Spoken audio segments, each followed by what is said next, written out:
ಎಲ್ಲ ನನ್ನ ರೈತ ಬಂಧುಗಳಿಗೂ ಮತ್ತು ವಿಡಿಯೋ ನೋಡ್ತಾ ಇರೋ ಪ್ರತಿಯೊಬ್ಬರಿಗೂ ಧನ್ಯವಾದ. ಯಾರ್ಯಾರು ಚಾನಲ್ನ ಸಬ್ಸ್ಕ್ರೈಬ್ ಆಗಿದ್ದೀರಿ ಅವ್ರಿಗೂ ಡಬಲ್ ನಮಸ್ಕಾರ.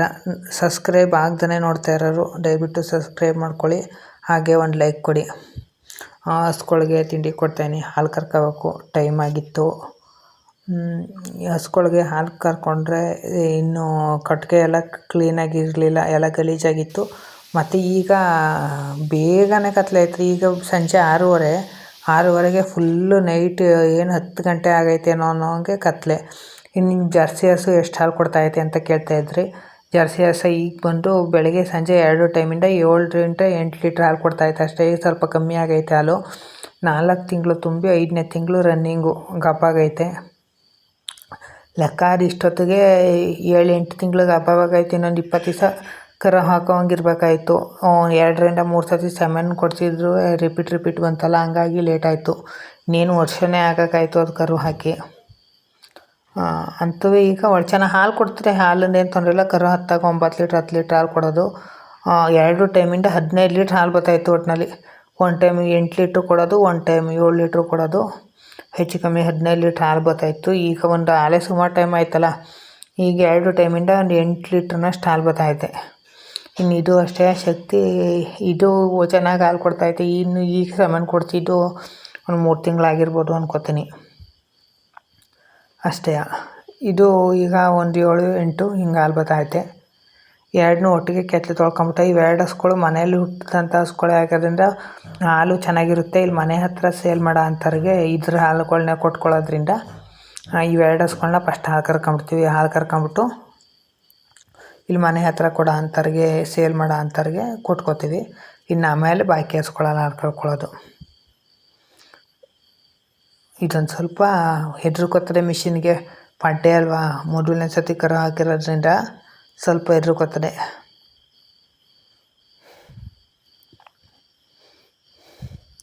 ಮಾತ್ರ 2 ರಿಂದ 3 ನಿಮಿಷಕ್ಕೆ ಎಲ್ಲ ಹಾಲೆಲ್ಲ ಕರ್ರಾಗ್ಬಿಡ್ತದೆ. ಬೇಗ ಹಾಲು ಕರ್ಕೊಬೋದು ಇದರಲ್ಲಿ. ಅದು ಹೆದರ್ಕೋತದೆ ಅಂದ್ಬಿಟ್ಟು ನಾನು ತೋರಿಸ್ತಾ ಇರ್ತೀನಿ. ನಮ್ಮನೆ ಹಸುಗಳು ಇರೋ ಅಂಥ ಹಸುಗಳೆಲ್ಲ ಹೆಚ್ಚು ಕಮ್ಮಿ ಒಂದು 2 ಹಸುಗಳು ಬಿಟ್ಟರೆ ಬಾಕಿವೆಲ್ಲ ಸ್ವಲ್ಪ ಸಾಧನೆ. ಹಾಲು ಕರ್ಕೋಬೇಕಾದ್ರೆ ಓಡಾಡೋದು, ಮಿಷಿನ್ ಹಾಕಿಸ್ಕೊಳ್ಳೋದಕ್ಕೆ ಏನು ತೊಂದರೆ ಕೊಡೋದು ಏನೂ ಮಾಡೋದಿಲ್ಲ. ನಮ್ಮ ಸರಸ್ವತಿ ಒಬ್ಬಳೇ ಒಂದು ಸ್ವಲ್ಪ ಗಾಂಚಳಿ ಆಡೋದು. ಕಾಲ್ಗುಚ್ಚೆಲ್ಲ ಕುಡಿದು ಬಕೀಟೆಲ್ಲ ನೆಸೀತಾವೆ ನೋಡಿ. ನಾವು ಮುಂಚೆ ಒಂದು ಸ್ವಲ್ಪ ದಿವಸ ಹಾಲು ಕರೆದಾದ್ಮೇಲೆ ಕೊಡೋದು ಪಟ್ಟಾಗಿದ್ದೋ. ಈ ಬೇಗ ಕತ್ಲೆ ಆಗೋದ್ರಿಂದ ಹಸುಗಳು ಇನ್ನೂ ಬೋರೆಲ್ಲ ನಾನು ಮಾಡಿಕೊಂಡು ನೀರು ಬಿಟ್ಕೊಳಕ್ಕೆಲ್ಲ ಕಷ್ಟ ಆಯ್ತದೆ ಅಂತ ಮುಂಚೆನೇ ಕೊಟ್ಕೋತಾ ಇದ್ದೀವಿ.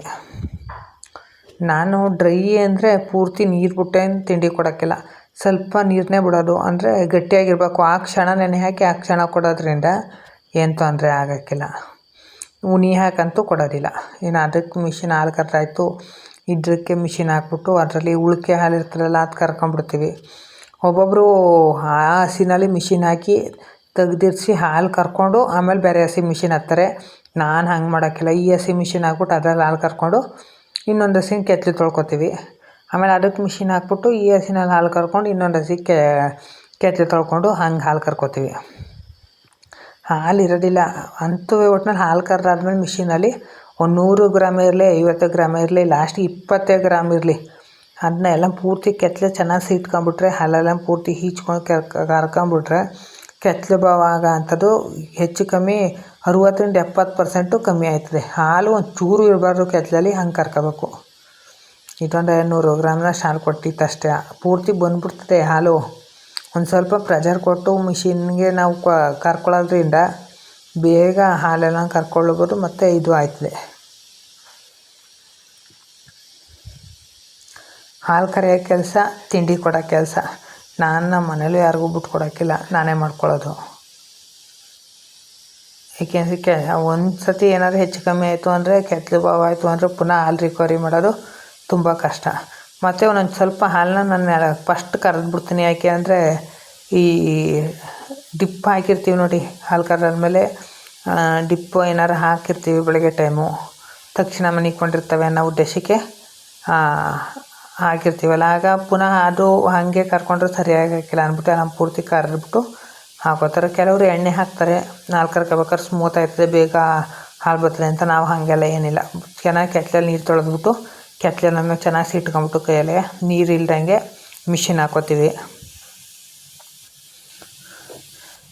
ತುಂಬ ಜನ ಸಪೋರ್ಟ್ ಮಾಡ್ತಾಯಿದ್ದೀರಿ, ವೀಡಿಯೋನೂ ಅಷ್ಟೇ ಚೆನ್ನಾಗಿ ನೋಡ್ತಾಯಿದ್ದೀರಿ. ಇದೇ ರೀತಿ ಸಪೋರ್ಟ್ ಮಾಡಿ.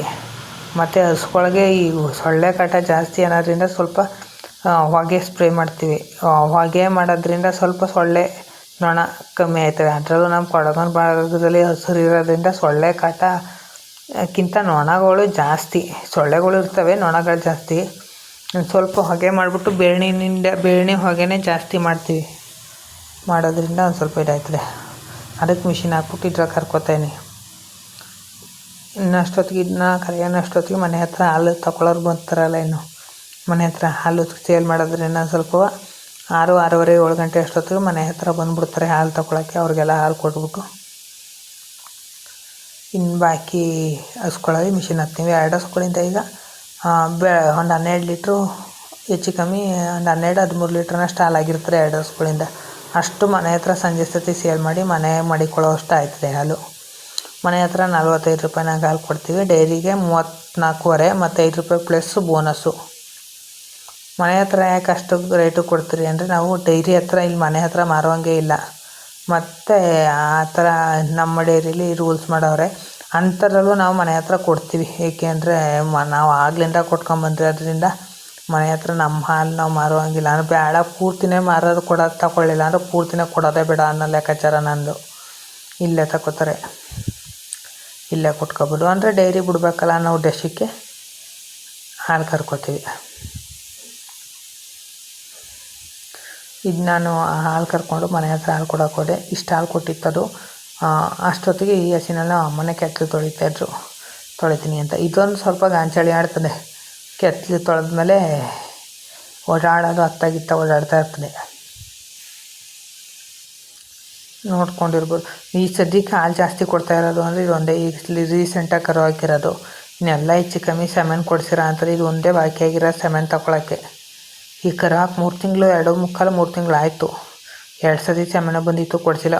ಕರು ಹಾಕಿ 1.5 ತಿಂಗಳಿಗೆ 1 ತಿಂಗಳಿಗೆ ಬರ್ತವೆ ಅವೇನು ಸೆಮೆನ್ಗೆ. 1 ಸತಿ 2 ಸತಿ ಬಿಟ್ಬಿಟ್ಟು 2 ತಿಂಗಳು ತುಂಬಿದ ಮೇಲೆ ಕೊಡಿಸ್ತೀವಿ. ನಾಳೆ ನಡೆದು ಅನ್ನೋಂಗೆ ಸೆಮೆನಿಗೆ ಬರ್ಬೋದು. ಈ ಸತಿ ಬಂದು ಇದಕ್ಕೂ ಕೊಡಿಸ್ಬಿಡ್ತೀನಿ. ಎಲ್ಲ ಒಂದೇ ಸತಿ ಆಯ್ತವೆ ಈ ಸತಿ ಕರು ಹಾಕೋಕ್ಕೆ. ಅಷ್ಟೊತ್ತು ಪಡ್ಡೆಗಳು 1, 2, 3 ಅವೆಲ್ಲ ಗಾಬಾಗಿರೋವು, ಅವು ಕರು ಹಾಕ್ಕೊಂಡ್ರೆ ಸರಿಯಾಗುತ್ತದೆ. ನಮ್ಮ ದೊಡ್ಡ ಹಸುನೂ ಅಷ್ಟೇ. ಈಗ ಮೊನ್ನೆ ಸೆಮೆನ್ ಕೊಡ್ಸಿದ್ದೀನಿ, ವೀಡಿಯೋ ಹಾಕಿದ್ದೀನಿ ನೋಡಿ. ಯಾವ ಸೆಮೆನ್ ಕೊಡಿಸ್ತೋ, ಯಾವ ರೀತಿ ಸೆಮೆನ್ ಕೊಡಿಸ್ತೋ, ಸೆಮೆನ್ ಪತ್ತೆ ಮಾಡೋದು ಹೆಂಗೆ ಅದ್ರ ಬಗ್ಗೆನೇ ವೀಡಿಯೋ ಹಾಕಿದ್ದೀನಿ. ಹೊಸಬ್ರಾಗಿದ್ದರೆ ಹಳೆ ವೀಡಿಯೋ, ಮೊನ್ನೆ ಹಾಕಿರೋ ವೀಡಿಯೋ ಚೆಕ್ ಮಾಡಿ. ತುಂಬ ವೀಡಿಯೋಗಳು ಹೈನುಗಾರಿಕೆ ಬಗ್ಗೆ ಮತ್ತು ನನಗೆ ಗೊತ್ತಿರೋ ಅಂಥ ಹಳ್ಳಿ ಔಷಧಿಗಳ ಬಗ್ಗೆ ವೀಡಿಯೋಸ್ ಹಾಕಿದ್ದೀನಿ, ಮನೆ ಮದ್ದುಗಳ ಬಗ್ಗೆ. ಹೋಗಿ ಚೆಕ್ ಮಾಡಿ. ಇದರಲ್ಲೊಂದ್ರಲ್ಲಿ ಹಾಲು ಕರ್ಕೊಂಡಾದ್ಮೇಲೆ ಇನ್ನು ಬಾಕಿ ಕೆಲಸ ಮಾಡ್ಕೊಳ್ಳೋಕ್ಕೆ ಇನ್ನೇನಿಲ್ಲ. ಮೇವೂ ಎಲ್ಲನೂ ಹಾಕಾಗಿರ್ತದೆ. ಹಾಲು ಕರ್ಕೊಳ್ಳೋದು, ಡೈರಿಗೆ ಹಾಕ್ಬರೋದು. ಇನ್ನೂ ಒಂದು 9 ಗಂಟೆ 10 ಗಂಟೆ ಅನ್ನೋ ಹಂಗೆ ಇನ್ನೊಂದು ಸತಿ ಹೋಗಿ ಕೊಟ್ಟಿಗೆಲ್ಲ ಏನಾರ ಸಾಕಣಿಗೆ ಈಗ ನೀವು ಹಾಕ್ಕೊಂಡಿದ್ರೆ ಅದನ್ನ ತಕ್ಕೊಳ್ಳೋದು. ಆಡು ಭಾಷೆಯಲ್ಲೇ ಮಾತಾಡ್ತಾಯಿದ್ದೀನಿ, ಏನೋ ಬೇಜಾರು ಮಾಡ್ಕೊಳಕ್ಕೆ ಹೋಗಬೇಡಿ. ನಾವು ಹಳ್ಳಿಲಿ ಆ ಥರ ಮಾತಾಡ್ತೀವಿ, ಅದೇ ರೀತಿ ಮಾತಾಡೋದು. ನಾವು ಎಷ್ಟೇ ಬೇರೆ ಥರ ಮಾತಾಡೋಣ ಅಂದ್ಕೊಂಡ್ರು ಆ ಮಾತು ಅಪ್ಪಿ ಬಂದೇ ಬಿಡ್ತದೆ. ಇದೊಂದು ಹಸಿನಲ್ಲಿ ಹಾಲು ಉಳ್ಕೊಂಡಿರ್ತದೆ. ಹೆಚ್ಚು ಕಮ್ಮಿ 1 ಲೀಟ್ರು 1.25 ಲೀಟ್ರ್ನಷ್ಟು ಹಾಲೇ ಉಳ್ಕೊಂಡ್ಬಿಡ್ತದೆ ಈ ಹಸಿನಲ್ಲಿ. ನಾವು ಎಷ್ಟೇ ನೀಟಾಗಿ ಹಾಲು ಕರ್ಕೊಂಡ್ರೂ ಮಿಷಿನಲ್ಲಿ ಹಾಲು ಉಳ್ಕೊಂಡ್ಬಿಡ್ತಾರೆ. ಒಂದೊಂದು ಹಸ್ಗಳಲ್ಲಿ ಉಳ್ಕೊಳ್ಳೋದಿಲ್ಲ. ಈ ಉದ್ದೇಶಕ್ಕೆ ಕೈಯಲ್ಲಿ ಇನ್ನೊಂದು ಸತಿ ಹಾಲು ಕರೆದಾದ್ಮೇಲೆ ಹಾಲು ಕರ್ಕೊಂಬಿಟ್ರೆ ಒಳ್ಳೆಯದು. ಕರು ಕೆತ್ತಲಲ್ಲಿ ಬಿಡೋಕ್ಕೆಲ್ಲ, ಕೆತ್ತಲು ಉಣ್ಣೋಕ್ಕೆ ನಾವು ಹಾಲು ಕುಡ್ಸೋಕ್ಕೆ ಅನ್ನೋದಾದರೆ ಪುನಃ ಹಾಲು ಕರ್ಕೊಂಡಾದ ಕೈಯಲ್ಲೇ ಹಾಲು ಕರೆದು ಸಮೇತ ಇನ್ನೊಂದು ಸ್ವಲ್ಪ ಹೊತ್ತು ಬಿಟ್ಟು ಪುನಃ ಇನ್ನೊಂದು ಸತಿ ಒಂದು ಗ್ಲಾಸಲ್ಲಿ ಹಾಲು ಕರ್ಕೊಳ್ಳೋದ್ರಿಂದ ಕೆತ್ತಲೆ ಹಾಲಲ್ಲಿ ನಾವು ಹೆಂಗೆ ಕರೀಲಿ, ಕೈಯಲ್ಲೇ ಕರೀಲಿ ಮಿಷಿನಲ್ಲೇ ಕರೀಲಿ, ಜಾಸ್ತಿ ಹಾಲು ಕೊಡೋ ಅಂಥ ಹಸ್ಗಳಲ್ಲಿ ಒಂದು ಸ್ವಲ್ಪನಾರು ಹಾಲು ಉಳ್ಕೊಂಡಿರ್ತದೆ. ಪೂರ್ತಿ ಎಲ್ಲ ಸೋರಿ ಕೆತ್ತಲಿಗೆ ತಳಭಾಗಕ್ಕೆ ಬಂದಿರ್ತದಲ್ಲ, ಆ ಟೈಮಲ್ಲಿ ಪುನಃ ಕರ್ಕೊಂಡ್ರೆ ಕೆತ್ತಲು ಭಾಗ ಅಂಥದ್ದು ಕಮ್ಮಿ ಆಗುತ್ತೆ.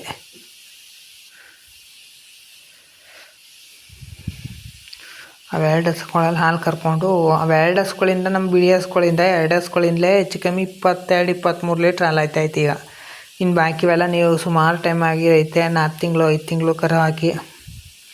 ಇವೆಲ್ಲ ನಾಳೆ 3 ತಿಂಗಳು 4 ತಿಂಗಳಿಗೆ ಹಬ್ಬನೇ ಆಗವೆ. ಹಾಗಾಗಿ ಸ್ವಲ್ಪ ಹಾಲು ಕಮ್ಮಿ. ಇದರಲ್ಲೊಂದು ಹಾಲು ಕರ್ಕೊಂಡ್ಬಿಟ್ರೆ ಒಬ್ಬೊಬ್ಬರು ಹಾಲು ಮಿಷಿನ್ ಹಾಕ್ಬಿಟ್ಟು ಅದೇ ಹೇಳಿದ್ನಲ್ಲ ಹಾಗೆ ಕೈಯಲ್ಲಿ ಕರೆಯೋದೇ ಇಲ್ಲ, ಹಾಗೆ ಬಿಟ್ಬಿಡ್ತಾರೆ. ಆಮೇಲೆ ಕೆತ್ತಲು ಬಾವು ಸಮಸ್ಯೆ ಅಂತಾರೆ. ಕೆತ್ತಲು ಬಾವು ಸಮಸ್ಯೆ ಬರೋದೇ ಇಲ್ಲ ಹಾಲೆಲ್ಲ ನೀಟಾಗಿ ಕರ್ಕೊಳ್ಳೋದ್ರಿಂದ. ಏನೋ ಸಗಣಿ ಏನಾರು ಹಾಕ್ಕೊಂಡಿರೋದು ಮಾಡೋದು ಗಲೀಜಾಗಿದ್ರೆ ಮಾತ್ರ ಕೆಲವೊಂದು ಸತಿ ಕೆತ್ತಲು ಬಾವಿನ ಸಮಸ್ಯೆ ಬರುತ್ತೆ, ಕೆಲವೊಂದು ಸತಿ ಅದು ಬರೋದಿಲ್ಲ. ಬ್ರದರ್, ಹೈನುಗಾರಿಕೆ ಮಾಡ್ಬೋದಾ, ಲಾಸ್ ಆಗುತ್ತಾ ಲಾಭ ಆಗುತ್ತಾ ಅಂತ ನಾನು ಇಷ್ಟು ಡಿಸ್ಕೌಂಟ್ಲು ನಿಮ್ಗೆ ಹೇಳಿರೋದು 1-2 ಹಸುಗಳಿಂದ ಸ್ಟಾರ್ಟ್ ಮಾಡಿ ಮೇವು ಬೆಳ್ಕೊಳ್ಳಿ ಆಯ್ತದೆ ಅಂತ. ಖಂಡಿತವಾಗ್ಲೂ ನೀವು ಚೆನ್ನಾಗಿ ಮನೆಯವರೇ ಕೆಲಸ ಮಾಡ್ಕೊಳ್ಳೋದ್ರಿಂದ ಹೈನುಗಾರಿಕೆಯಲ್ಲಿ ಯಾವುದೇ ಲಾಸ್ ಬರೋದಿಲ್ಲ. ಅದರಲ್ಲೂ ಸ್ವಂತ ಮೇವಿದ್ರಂತೂ 1 ಲಕ್ಷ ತಿಂಗಳಲ್ಲಿ ನೀವು ಮಾಡ್ತೀರಿ ಅಂದರೆ 1 ಲಕ್ಷದಲ್ಲಿ 60,000 ರೂಪಾಯಿ ನೀವು ಉಳಿಸ್ಕೊಂಡು 40,000 ರೂಪಾಯಿ ಹಸ್ಕೊಳ್ಳೋಕೆ ಖರ್ಚು ಮಾಡಿದ್ರೆ ಸಾಕಾಗುತ್ತೆ. ನೀವು ಮೇವು ದುಡ್ಡು ಕೊಟ್ಟು ತಂದು ಲೇಬಲ್ ಇಟ್ಟು ಮಾಡ್ತೀವಿ ಅಂದರೆ ದಯವಿಟ್ಟು ಮಾಡೋಕ್ಕೆ ಹೋಗಬೇಡಿ, ಏನೂ ಉಳ್ಕೊಳ್ಳೋದಿಲ್ಲ. 5,000 10,000ಕ್ಕೆ ನೀವು ಬಂಡವಾಳ ಹಾಕಿರ್ತೀರಲ್ಲ, ಅದ್ರ ಬಡ್ಡಿನೂ ಬರೋದಿಲ್ಲ. ಇನ್ನು ಹಚ್ಕೊಳ್ಳೋ ಸ್ವಂತ ಮನೆಯವರೇ ಲೇಬಲ್ ಇಟ್ಕೊಳ್ದೇ ಮಾಡಿದ್ರೆ ಲಾಭ ಅಂತೂ ಗ್ಯಾರಂಟಿ ಆಗುತ್ತೆ, ಮಾಡ್ಬೋದು. ಫಸ್ಟ್ 2 ಹಸುಗಳಿಂದ ಸ್ಟಾರ್ಟ್ ಮಾಡಿಕೊಂಡು ಹೊಸ್ದಾಗಿ ಮಾಡೋ ಅಂಥವ್ರು, ನಿಮ್ಗೆ ಅನುಭವ ಬೇಕು ಅನ್ನೋ ಅಂಥವ್ರು ಹೊಸ್ದಾಗಿ 2 ಹಸುಗಳು, ಅದು ಅರ್ಗರವನ ಹಸುಗಳು ಮತ್ತು ಪಡ್ಡೆಗಳು ಬಂದಬಾರ್ದು. ಏನಿದ್ರು ನೀವು ಫ್ರೆಶ್ ಕರಾವ ಬೇಗಿರಬೇಕು, ಕರು ಹಾಕಿ ಒಂದು 15 ದಿವಸ ಆಗಿರಬೇಕು. ಅದು ಪಡ್ಡೆಗಳು ತರಬಾರ್ದು. 2ನೇ ಕರಿನಂಥ ಹಸ್ಗಳು ತಂದರೆ ಅವು ಅನುಭವ ಆಗಿರ್ತದೆ, ನಿಮಗೂ ಅನುಭವ ಆಗಿರ್ತದೆ. ಅಂಥವ್ರು ಸ್ವಲ್ಪ 1 ತಿಂಗಳಾಗಿ ಅವರೇ ಎಲ್ಲನೂ ಕೆತ್ತಲು ಎಲ್ಲನೂ ಕರಗಿಸಿರ್ತಾರೆ. ಅಂಥ ಹಸ್ಗಳು ಒಂದು ಸ್ವಲ್ಪ ಹೈಟ್ ಜಾಸ್ತಿ ಆದ್ರೂ ಸರಿ ಆಯ್ತದೆ. ನೋಡಿ, ನಮ್ಮ ಹಸುಗೆ ಇದಕ್ಕೆ 6 ತಿಂಗಳು ತುಂಬಿ 7ನೇ ತಿಂಗಳು ರನ್ನಿಂಗು. ಈಗಲೂ ನಾನು 5 ಲೀಟ್ರ್ ಹಾಲು ಕೊಡ್ತಾಯಿದ್ದೆ. ನೋಡಿ ಕರು ಹೆಂಗೆ ಆಟಾಡ್ತೈತೆ ಅಂತ ತೋರಿಸ್ತಾ ಇದೆ. ಕರು ಆಡ್ತಾಯಿತ್ತು. ಇನ್ನೇನು ನಾನು 15 ದಿವಸನೂ ಕರ್ಕೊಳ್ಳೋದಿಲ್ಲ. 7ನೇ ತಿಂಗಳು ಬಿದ್ದೈತಿ. ನೆನ್ನೆಯಿಂದ 7ನೇ ತಿಂಗಳು ರನ್ನಿಂಗು. 30ನೇ ತಾರೀಕಿಗೆ 6 ತಿಂಗಳು ತುಂಬಿ 7ನೇ ತಿಂಗಳು ಬಿದ್ದೈತೆ. ಇನ್ನೊಂದು 15 ದಿವಸ ಕರ್ಕೊಂಡು ನಿಲ್ಲಿಸ್ಬಿಡ್ತೀವಿ. ನೋಡಿ, ನಮಗಿರು ಛಾಯ, ಇದು ನಮ್ಮ ಸಾಯಿವಾಲ್ ಕರು ಮಾಯ ಮತ್ತು ಛಾಯ, ಸಣ್ಣ ಕರುಗಳು. ಅದರಲ್ಲಿ ಛಾಯಿಂಗೆ ಹಾಲು ಕುಡಿಸ್ತಾ ಇರೋದು ಅಷ್ಟೇ, ಮಾಯಿಂಗೆ ಕುಡಿಸ್ತಾ ಇಲ್ಲ. ಇನ್ನು ನಮ್ಮ ನಿಧಿಯವರೆಲ್ಲ ಮನಗಿದ್ರು. ಕತ್ಲೆ ಆಗಿರೋದ್ರಿಂದ ಅಷ್ಟು ಕ್ಲಾರಿಟಿ ಬರ್ತಾಯಿಲ್ಲ ಮೊಬೈಲಲ್ಲಿ. ಲಾಸ್ಟ್ ಹಸು ಇದೊಂದು ಹಸು ಐತೆ ಹಾಲು ಕರ್ಕೊಳ್ಳೋಕ್ಕೆ. ಇದೊಂದು ಹಸುನ ಕರ್ಕೊಂಡ್ರೆ ಹಾಲು ಕೊಟ್ಬಿಟ್ಟು ಬಂದುಬಿಟ್ರೆ ಇವತ್ತಿನ ಕೆಲಸ ಹೆಚ್ಚು ಕಮ್ಮಿ ಮುಗ್ದಂಗೆ. ಇನ್ನೂ ಹಾಲು ಕೊಟ್ಟು ಬಂದಷ್ಟೊತ್ತಿಗೆ ಹೆಚ್ಚು ಕಮ್ಮಿ 8 ಗಂಟೆ ಆಯ್ತದೆ. ಅಲ್ಲಿಂದ ಬಂದು 1 ಗಂಟೆ 2 ಗಂಟೆ ಟೈಮ್ ರೆಸ್ಟ್ ಮಾಡಿ ಆಮೇಲೆ ಒಂದು 10 ಗಂಟೆಲ್ಲ ಇನ್ನೊಂದು ಸತಿ ಹಸ್ಗಳೆಲ್ಲ ನೋಡಿಕೊಂಡು ಮೇವು ಹಾಕ್ಬಿಟ್ಟು ಎಲ್ಲನೂ ತಿನ್ಕೊಂಡವ ಇಲ್ವ ಅಂತ ಇನ್ನೊಂದು ಸತಿ ಹೋಗಿ ನೋಡ್ಕೊಂಬಂದು, ಮೇವೇನು ಹಾಕೋದಿಲ್ಲ, ಮೇವು ತಿನ್ಕೊಂಡವ ಇಲ್ಲ ಕೆಳಗೆ ಹಾಕ್ಕೊಂಡಿದ್ರೇನಾರೇ ತೆಗ್ದು ಹಾಕ್ಬಿಟ್ಟು ಬರೋದು ಅಷ್ಟೇ. ನಾವು 2 ಟೈಮ್ ಮೇವು ಕೊಡೋದು. ಬೆಳಗ್ಗೆ 1 ಟೈಮು, ಒಂದು 4 ಗಂಟೆ ಟೈಮಲ್ಲಿ 1 ಟೈಮ್ ಕೊಡ್ತೀವಿ. ಇನ್ನು ಸಣ್ಣಲು ಪದೇ ಮೇವು ಕೊಡೋಕೆ ಹೋಗಿಲ್ಲ. ಉಳ್ಕೊಂಡಿರೋ ಹಾಲ ಬಕೆಟಿಗೆ ಕರ್ಕೊತಾ ಇದ್ದೀವಿ. ಇದೊಂದು ಹಸಿನಲ್ಲಿ ಮತ್ತು ನಮ್ಮ ಲಕ್ಷ್ಮಿಲಿ ಸರಸ್ವತಿ ಲಕ್ಷ್ಮಿ ಇವೆರಡು ಹಸುಗಳಲ್ಲಿ ಬಕೆಟಿಗೆ ಕರ್ಕೊಂಬಿಟ್ರೆ 1 ಕರಿಗೆ ಹಾಲು ಕುಡಿಸ್ತೀವಲ್ಲ, ಅದಕ್ಕೆ ಹಾಲು ಸರಿ ಆಯ್ತದೆ. 1 ಲೀಟ್ರನ್ನಷ್ಟು ಕೊಡ್ತೀವಿ. ಈಗ ಅದಕ್ಕೂ ಒಂದು 2 ತಿಂಗಳು 3 ತಿಂಗಳು ಆಯ್ತಲ್ಲ, ಇನ್ನೊಂದು 15 ದಿವಸ ಕೊಟ್ಬಿಟ್ಟು ಹಾಲು ನಿಲ್ಲಿಸ್ತೀವಿ. ಅದಕ್ಕೂ ನಾನು ಹಾಲು ಕೊಡೋದು 3 ತಿಂಗಳು. ಅದು ಚೆನ್ನಾಗಿ ಕುಡಿಸೋದ್ರಿಂದ ಸಾಕಾಗುತ್ತೆ. ನಾವು ಎಷ್ಟೇ ನೀಟಾಗಿ ಮಡಿಕೊಳ್ಳೋಣ ಅಂದರೂ 2 ಟೈಮ್ 3 ಟೈಮ್ ಹಸ್ಗಳು ಕಟ್ಟಾಕಿತ್ತವಿರೋದ್ರಿಂದವ ಎಷ್ಟೇ ನೀಟಾಗಿ ಮಡಿಕೊಂಡ್ರು ಅವು ಗಲೀಜಾಗೇ ಆಯ್ತವೆ. ಹಂಗೆ ಅಂದ್ಬಿಟ್ಟು ನಾವು ಹಾಲು ಕರೆಯೋ ಟೈಮಲ್ಲಿ ಹಸ್ಗಳು ಕ್ಲೀನ್ ಮಾಡಿಲ್ಲ ಅಂದ್ರೂ ಕೊಟ್ಟಿಗೆನಾರ ಕ್ಲೀನ್ ಮಾಡ್ಕೊಂಡು ಹಾಲು ಕರ್ಕೋಬೇಕು. ಯಾಕೆಂದರೆ ನಮ್ಮಂಗೆ ಹಾಲು ಕುಡಿಯೋ ಅಂಥವ್ರು ಗಲೀಜಾಗಿದ್ದರೆ ಬೇಜಾರು ಮಾಡ್ಕೊಳ್ಳೋದು ಜಾಸ್ತಿ. ಆದಷ್ಟು ನಾವು ಮನೆ ಹತ್ರನೇ ಹಾಲು ಕೊಡೋದ್ರಿಂದ ಹಸ್ಗಳು ನೀಟಾಗಿ ಇಟ್ಕೊಂಡೆ ಹಾಲು ಕುಡಿಯೋದು. ಬೇರೆಯೇ ಆಗಿರ್ಬೋದು. ಹಾಗಾಗಿ ನೀವು ನೋಡಿರ್ಬೋದು ನಾನು ಹಸ್ಗಳೆಲ್ಲ ನಾನು ಯಾವ ರೀತಿ ಸಾಕಿರೋದು, ಯಾವ ರೀತಿ ಮೇವು ಕೊಡೋದು, ತಿಂಡಿ ಕೊಡೋದು ಎಲ್ಲದ್ರ ಬಗ್ಗೆನೂ ವೀಡಿಯೋ ಮಾಡಿದ್ದೀನಿ. ಹೋಗಿ ಹಳೆ ವೀಡಿಯೋಗಳನ್ನ ಚೆಕ್ ಮಾಡಿ.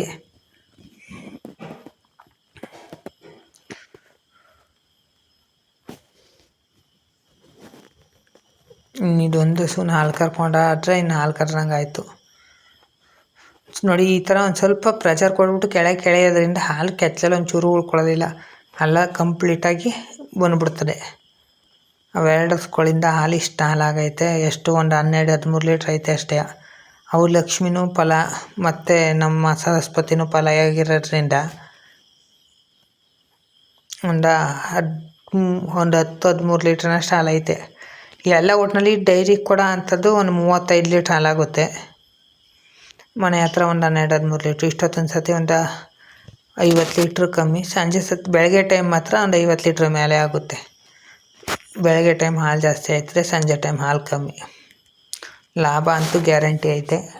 ನಿಮಗೆಲ್ಲ ಹೋಗಿ ಲಾಸ್ಟ್ಗೆ ಅನುದಾನ ಬೋನಸ್ಸು ಅಂತ ಯಡಿಯೂರಪ್ಪನ ದುಡ್ಡು ಅಂತ ಏನು ಕೊಡ್ತಾರೆ ಅದು ಸಿಕ್ಕಿದ್ರೆ ಸಾಕು. ಹೆಚ್ಚು ಕಮ್ಮಿ ನಿಮಗೆ ನಿಮ್ಮ ಬೇರೆ ಕಡೆ ಹೋಗಿ ಕೆಲಸ ಮಾಡೋ ಅಂಥದ್ದು ನಿಮ್ಗೆ ವರ್ಕೌಟ್ ಆಗುತ್ತೆ. ಇನ್ನೂ ಮನೇಲಿ ಕರುಗಳು ಉಳ್ಕೋತವೆ, ಗೊಬ್ಬರ ಉಳ್ಕೋತದೆ ಭೂಮಿಗೆ. ಎಲ್ಲೋ ಹೋಗಿ ಕೆಲಸ ಮಾಡೋದಕ್ಕೆ ಮನೆ ಹತ್ರ ಮಾಡ್ಕೊಂಡು ಹೋಗ್ತಾ ಇದ್ದೀವಿ ಅಂತ ಅಂದ್ಕೋಬೋದು. ಭೂಮಿ ಇದ್ದು ಮನೆ ಜನ ಇದ್ದು ಮಾಡಿಕೊಂಡ್ರೆ ಯಾವುದೇ ಕೆಲಸನೂ ಲಾಸು ಆಗೋದಿಲ್ಲ ಮತ್ತು ನಿಮಗೆ ದುಡ್ಡು ಉಳ್ಕೋತದೆ, ನೆಮ್ಮದಿನೂ ಇರ್ತದೆ. ಈ ವರ್ಷದಲ್ಲಿ ಹಾಲು ಹಾಕಿರೋದ್ರಲ್ಲಿ ನಮ್ಮ ಡೈರಿಗೆ 2ನೇ ಸ್ಥಾನದಲ್ಲಿ ನಮ್ಮದೇ ಇರೋದು. ವರ್ಷನೂ ಅಷ್ಟೇ ಫಸ್ಟ್ ಸ್ಥಾನ ಅಥವಾ 2ನೇ ಸ್ಥಾನದಲ್ಲೇ 3 ವರ್ಷದಿಂದಲೂ ಬರ್ತಾ ಇರೋದು. ಮೊದಲನೇ ವರ್ಷದಲ್ಲಿ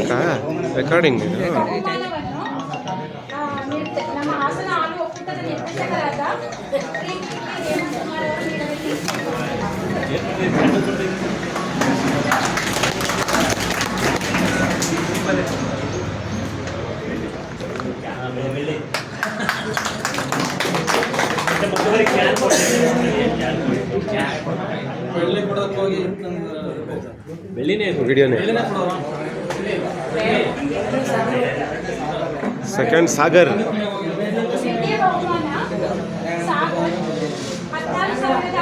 ಹಿಂಗೆ ತಿರ್ಕೊಳ್ಳ 16,000 ಲೀಟ್ರ್. ಕಡಿಮೆ ಹಾಲು ತೊಗೊಂಡವ್ರು ನಾವೇ ಈ ಕಡೆ ತಿರ್ಗ.